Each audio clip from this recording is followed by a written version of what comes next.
Hello, wonderful people. Here we are in chapter 13 still, and section 13.7.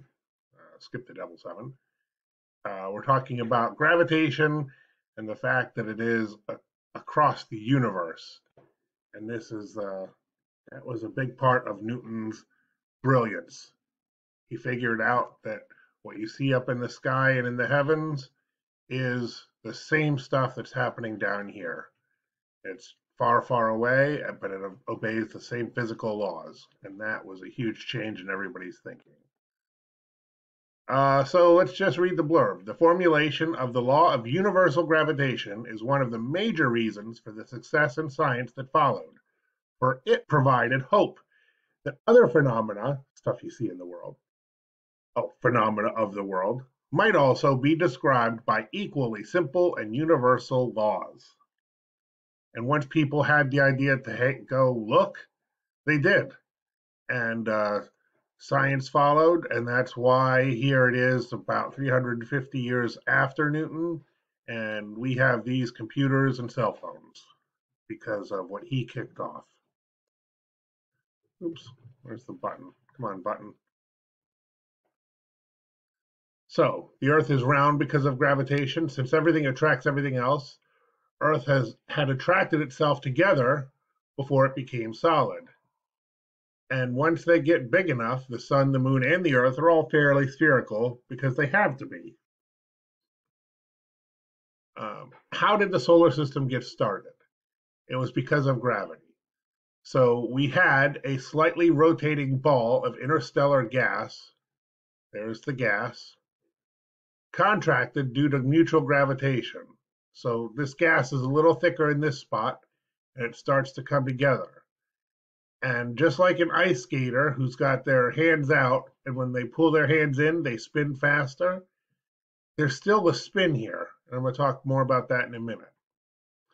So as this stuff comes together, the spin gets faster. And as it gets smaller, it gets faster, and then it starts to flatten out into a disk.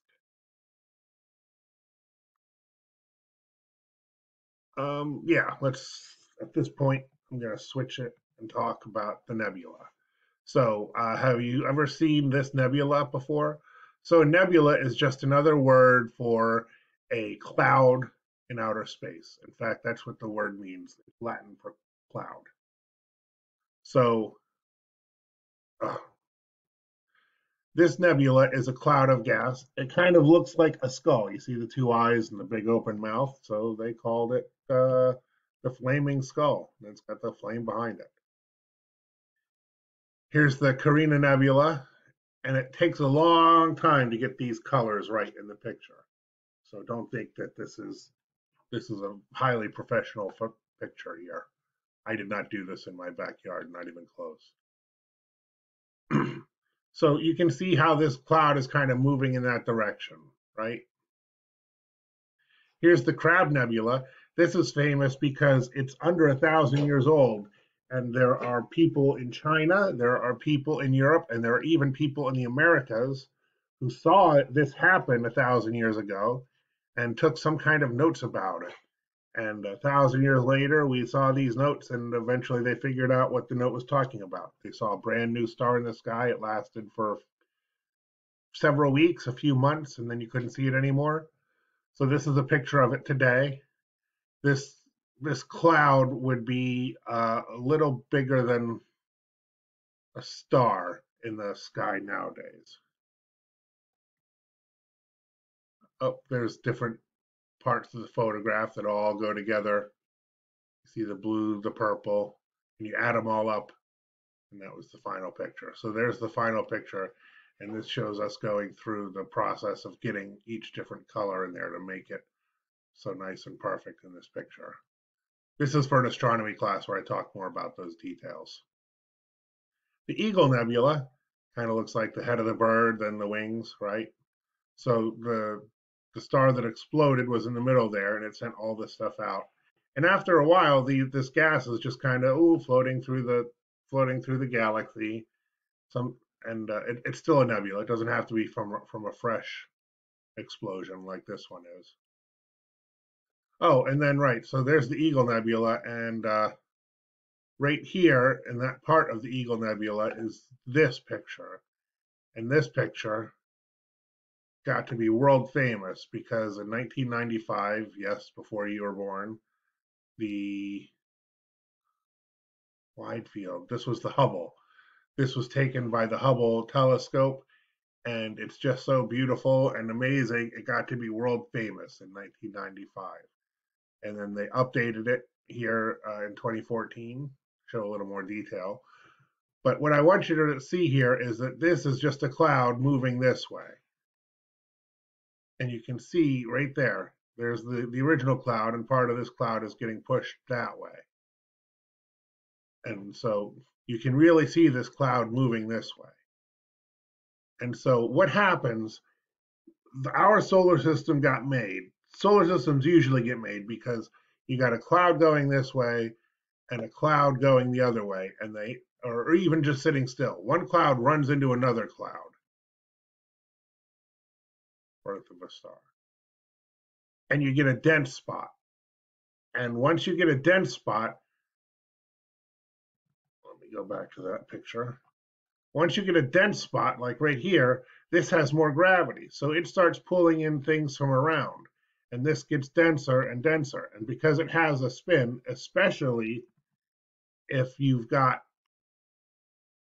this running into another cloud over here, you can imagine that as that cloud comes in, you and they start to contract, that's where you get the spin. Now, this picture is the Orion Nebula, and this was a really big cloud. And here, these are not stars in the background or in the foreground. These are stars that are being made in this cloud right now. If you take that picture, you can see that little dot. That is that star that's brand new in this cloud. Same for this one and this one. So all these stars are getting made right now in this cloud. Now, some of these other stars are, those stars are in the background. You can see because they're red, so the cloud is affecting them. These two white stars are in the foreground.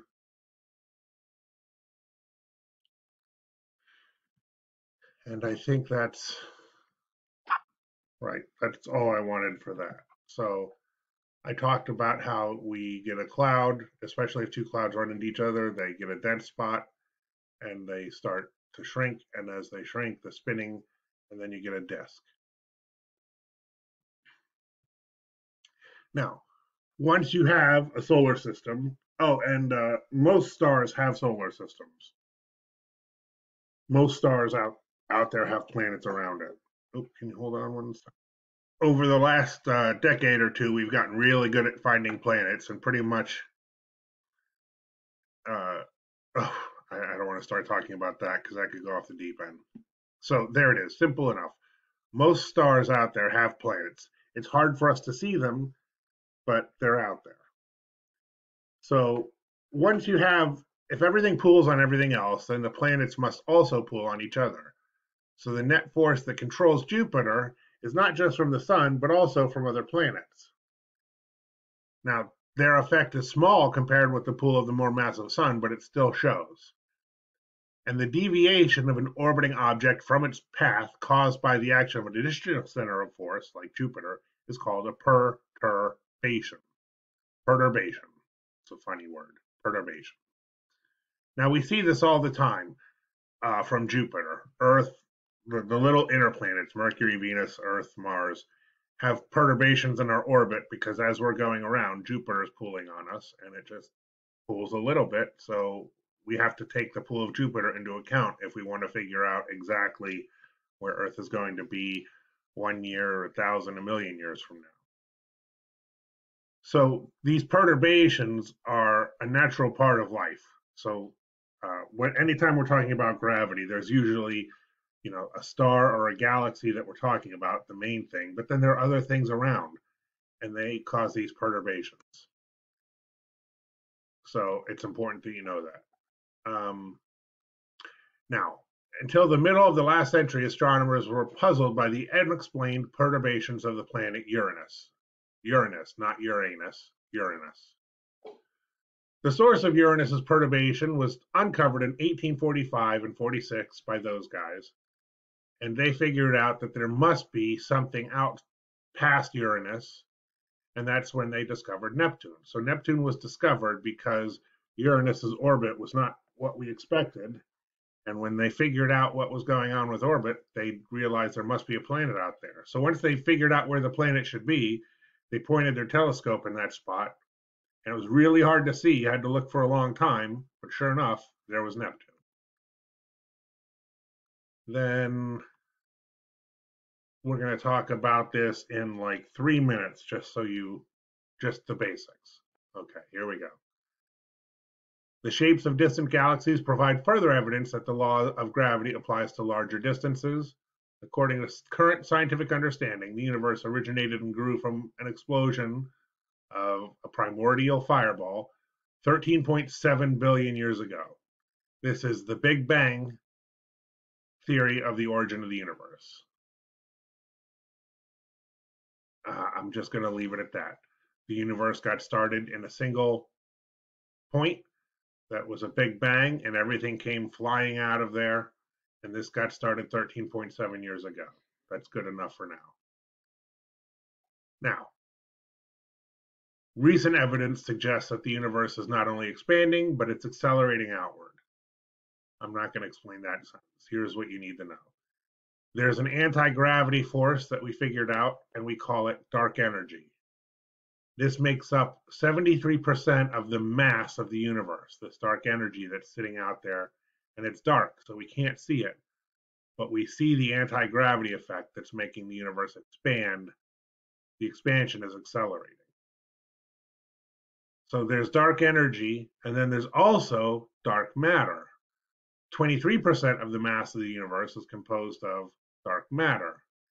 And we see this because the galaxies are spinning, but they're spinning much faster than makes sense. So there's got to be something in there, more matter in there that we can't see, so we call it dark matter.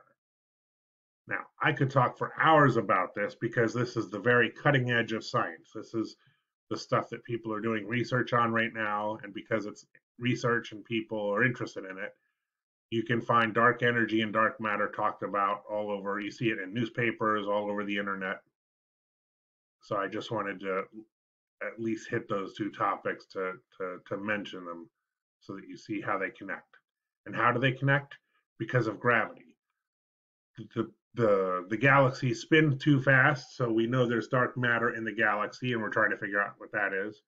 The universe expansion from the Big Bang, the expansion is accelerating, and we explain that by using dark energy.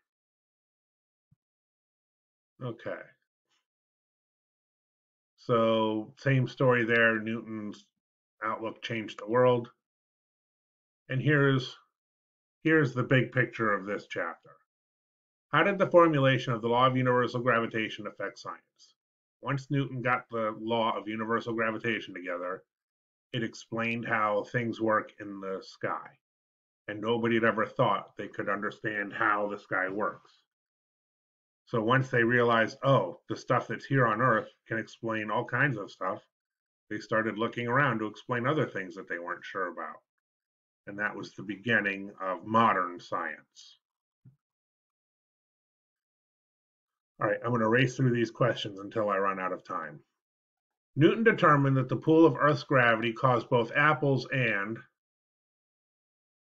so I'll count 1, 2, 3. And during that 1, 2, 3, you should hit pause, go through these possibles, and pick an answer.